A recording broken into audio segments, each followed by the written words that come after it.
بسم اللہ الرحمن الرحیم۔ یحییٰ بن اسحاق ایک ماہر طبیب تھا جو خود سے دوائیاں بنایا کرتا تھا۔ ایک دن وہ اپنی دکان پر بیٹھا ہوا تھا کہ اس کے سامنے سے ایک جنازہ کا گزر ہوا۔ جنازے پر جب اس کی نظر پڑی تو اس کی زبان سے بآواز بلند یہ جملہ نکلا: اے میت کے گھر والو، تمہارا یہ آدمی ابھی زندہ ہے، تمہارے لیے اسے دفن کرنا جائز نہیں۔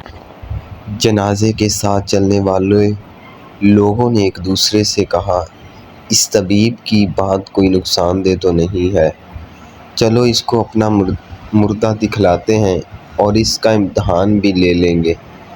چنانچہ لوگوں نے طبیب کو بلایا اور اس سے پوچھا: تم نے جو بات کہی ہے اس کو ثابت کرو۔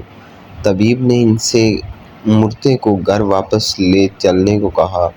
گھر پہنچ کر میت کا کفن نکال کر اسے غسل خانے میں داخل کیا اور اس پر گرم پانی ڈالنے لگا اور نیم گرم پانی میں کچھ دوائیں ملا کر وہ مردے کو نہلانے لگا۔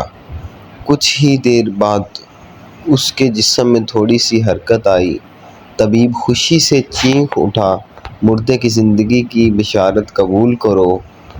اور طبیب نے اس شخص کا علاج جاری رکھا۔ آخر کار اس کو زندگی مل گئی اور وہ صحیح ہو گیا۔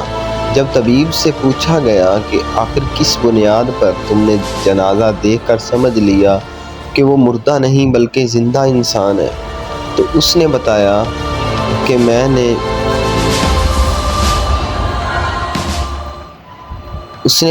میں نے دیکھا کہ اس کے پاؤں کھڑے ہیں، حالانکہ مردے کے پاؤں سیدھے ہوتے ہیں، اس لیے میں نے اندازہ کر لیا کہ یہ مردہ نہیں ہے، اور یہ میرا خیال بالکل درست نکلا۔